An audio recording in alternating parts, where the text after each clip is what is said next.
Hoje o Moarama recebe uma visita muito especial, o cardeal Dom Odilo Scheller, que atua à frente da Arquidiocese de São Paulo, que é a maior do Brasil e a terceira maior do mundo.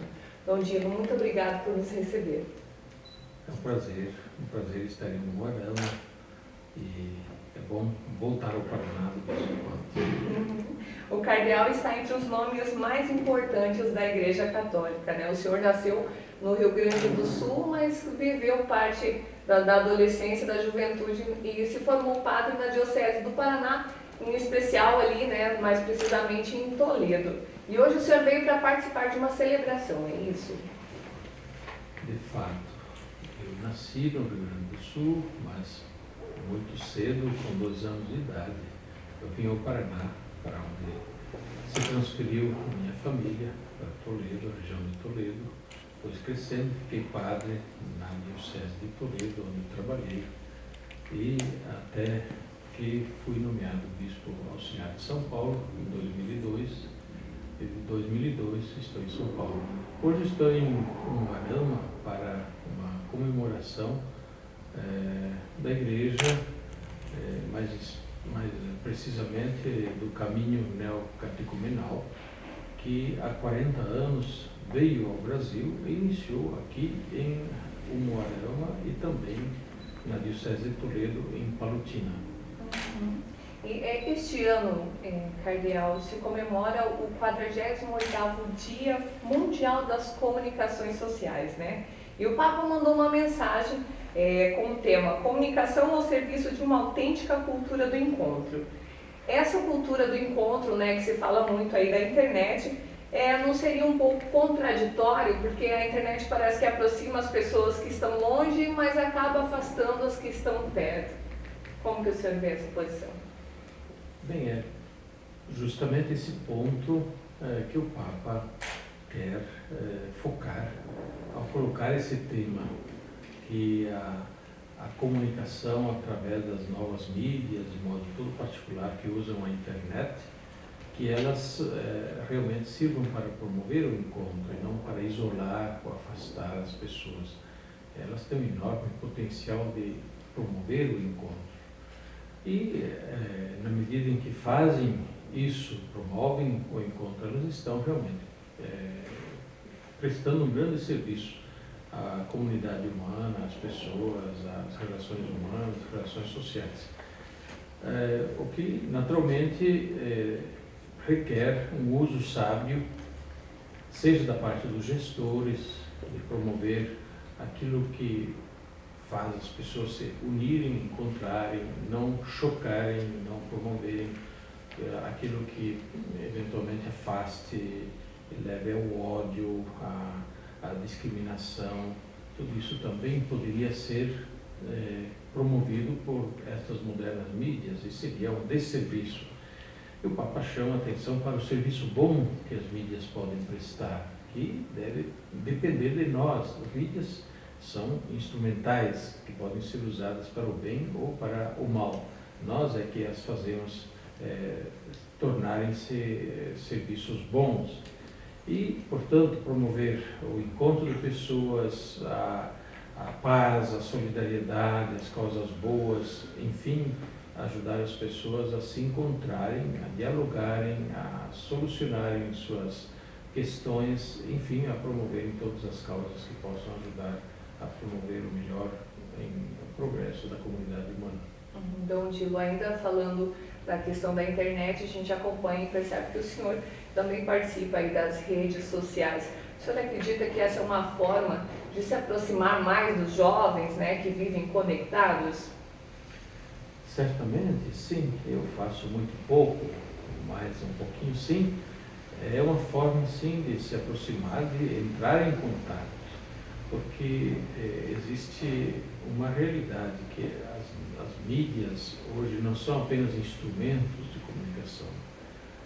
A internet não é simplesmente um meio de comunicação ou que promove comunicação, mas é um mundo, é um ambiente no qual se vive, se relaciona, existe, enfim, é um nível de relações humanas novo que se criou através da internet. e que, portanto, precisa ser frequentado também, sim, por nós, por quem trabalha com a igreja, com a religião, com a evangelização, com a educação. Então, sendo um ambiente, não podemos estar ausentes desse ambiente também para justamente lançar a semente do Evangelho. E no próximo dia 7, aí no Santuário de Aparecida, acontece então um encontro de comunicadores. Como a comunicação social pode ser um instrumento para a evangelização? Ela está sendo, de muitos modos, e pode ser ainda mais e melhor, e nós precisamos trabalhar para isso também na igreja. Primeiramente, é o próprio acesso aos meios de comunicação. Os meios de comunicação modernos, novos, eficazes, que atingem amplamente. Nós precisamos entrar neles, não nos desinteressar em relação a eles. Por outro lado, promover bem o uso dos meios de comunicação como método, com eficácia, e isso requer preparação, requer investimentos em formação de pessoas capazes de comunicar bem. Mas, por outro lado, existem muitas formas informais de comunicação que são possibilitadas através das mídias novas e que precisam ser bem usadas. Existe a possibilidade hoje de cada um ser um comunicador, né? Todos podem ter nas mãos um comunicador e criar uma mídia, criar uma página, criar um portal, entrar num grupo, enfim, neste mundo da comunicação, e não só ser um receptor, um consumidor de comunicação, mas um produtor de comunicação. Então, nesse sentido, se aplica plenamente também a missão da igreja. A igreja é comunicadora do Evangelho. Cada cristão, cada católico é também um comunicador. E por isso deve usar de todos os modos de comunicação para comunicar bem e comunicar as coisas boas também da fé, do Evangelho, daquilo que promove justamente a missão da igreja. O senhor acredita que hoje, então, a Igreja Católica está bem posicionada em relação à evangelização por meio da comunicação social? Nós temos melhorado muito nesses últimos anos e temos, sim, hoje bastante entrada em todos os âmbitos da comunicação, presença nos âmbitos da comunicação para o trabalho da Igreja Católica. Mas não basta quantidade, é preciso qualidade, e esta é uma questão que nós temos que trabalhar mais e melhor. Aqui, só para mudar um pouquinho do assunto, mas assim, depois da renúncia, né, do Papa Bento XVI, tivemos um conclave para a escolha do novo Papa, e o senhor foi um dos nomes mais citados como favoritos aí, então também para ser o novo sucessor. Aqui os brasileiros, né, torciam por um Papa brasileiro, e eu gostaria de saber do senhor como que o senhor viu essa possibilidade, como o senhor avaliou essa possibilidade? Bem, com muita tranquilidade. A gente lá no conclave naturalmente não acompanhou toda essa movimentação, eu não tinha noção de que houvesse toda essa movimentação. Então foi mais uma questão de torcida, mas como aconteceu na Copa do Mundo, os argentinos quiseram ser campeões, os mexicanos quiseram ser, os americanos quiseram ser campeões, todo mundo torceu para o seu time. Um pouco foi assim, por um ambiente exterior ao conclave, todo mundo torcendo, né? E os brasileiros torceram também. Mas lá dentro do conclave nada disso acontecia. Posso assegurar que dentro do conclave, entre os cardeais, nada disso acontecia. O senhor nem tinha ideia, então, de toda essa movimentação, essa torcida? Não, porque a gente não lia os jornais e não assistia à televisão. Durante o conclave, a gente fica isolado, também para ficar tranquilo e não ficar influenciado por essa onda toda. Ok.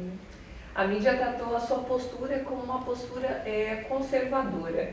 Existe hoje dentro da igreja, sobretudo entre os cardeais, uma divisão clara entre conservadores e liberais? Isso não existe. Isso são esquemas criados para alguém é encaixado nesse lado, outro é encaixado nesse lado, mas ninguém tem só conservador ou tem só progressista. Todos são um pouco conservadores ou um pouco progressistas, ou muito conservadores ou muito progressistas. Não existe esse negócio de qualificar alguém conservador e progressista. Isso está na cabeça de alguns, mas as pessoas são são e, não são ou. Né? De resto, o que é conservador? O que é progressista? Ser conservador é coisa ruim? Ser progressista é coisa ruim? Pergunto. Ok, então.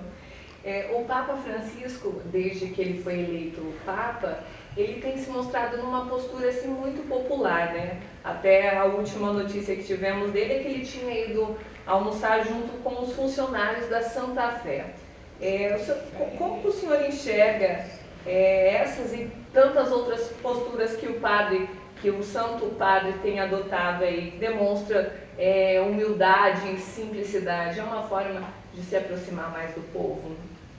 O Papa Francisco tem tomado as atitudes que ele achou que tinha que tomar para levar avante bem a sua missão.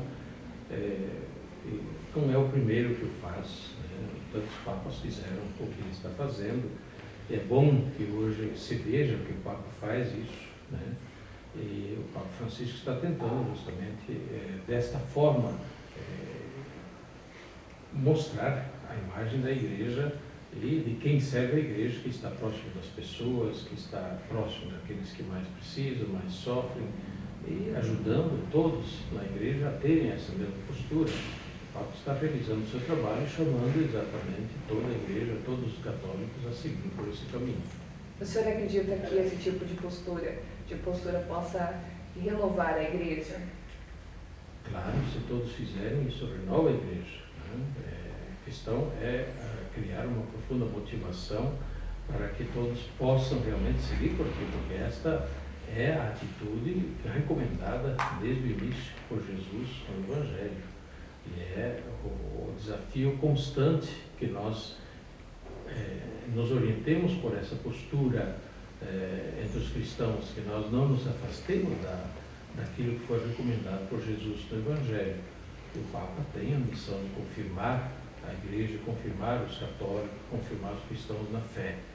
E não só os católicos, mas também para a humanidade toda, porque ir ao encontro dos pobres, dos doentes, promover a paz, dar atenção aos últimos, não deve ser uma coisa só dos católicos, deve ser coisa de todos, né? Coisa de toda a humanidade, de toda a sociedade. O Papa está chamando a atenção para isso, não só para os católicos, mas para toda a comunidade humana.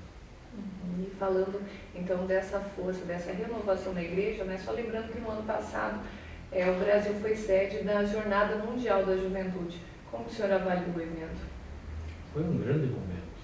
A jornada foi um grande momento não só para o Brasil, foi para o mundo, porque o Brasil foi sede, mas o evento foi mundial. A jornada é mundial da juventude, não é brasileira. E o Papa veio, como normalmente tem ido nesses encontros, quando acontece em outros lugares, e naturalmente era a primeira grande aparição do Papa num evento grande, num evento de massa. Então nós tivemos a felicidade de ter esse evento no Brasil, no Rio de Janeiro, mas tivemos uma longa preparação de 1 ano e meio praticamente, movimentou o Brasil todo. Eu acredito que o evento vai produzir muitos frutos. Não se pode pretender que tenha frutos imediatos. Na Igreja nós conhecemos e sabemos que as coisas não acontecem por apertar de algumas teclas e dar o enter, né?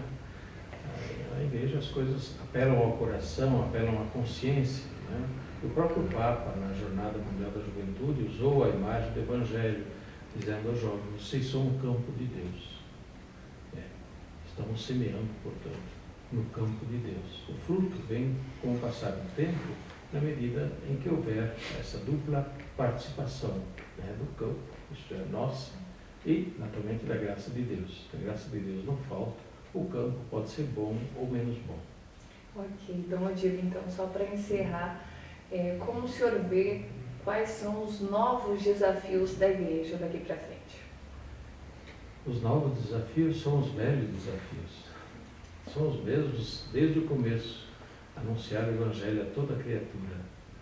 Proclamar o Evangelho com coragem, sem desânimo, sem esmorecer, em todas as situações em que a humanidade se encontra, situações que vão mudando sempre e que, portanto, desafiam sempre de forma nova. Então, o anúncio do Evangelho, este é o grande desafio.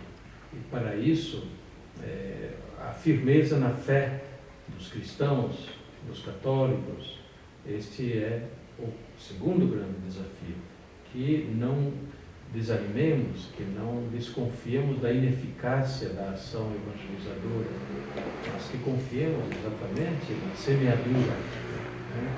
Confiemos na eficácia da ação do Evangelho na vida, no coração das pessoas e da sociedade. Portanto, o desafio é esse, né? De olhar o mundo, perceber o campo de Deus, ter a coragem de levar a semeadura e crer que essa semente é boa, porque ela produzirá o seu fruto. Ok. Dom Diego, muito obrigada pela entrevista. Foi uma satisfação muito grande poder conversar com o senhor. Foi um prazer falar com você. Obrigado. Salvação e bênçãos para vocês todos. Ok. Se eu quiser deixar uma mensagem, então, para as pessoas que estão assistindo, o senhor fica à vontade. Que Deus abençoe a todos. Que Deus lhes dê alegria da fé, lhes dê coragem, perseverança, firmeza na fé e o desejo de conhecer mais e aprofundar mais a própria fé no encontro com Deus, no encontro também com a igreja, que Deus também tem a missão de ensinar. E, naturalmente, a serenidade na fé, para que ninguém se assuste com as tempestades, as ondas que podem agitar a barca de Pedro, mas na certeza de que o Mestre estando conosco, estando no barco, nada pode acontecer de mal. Deus abençoe a todos.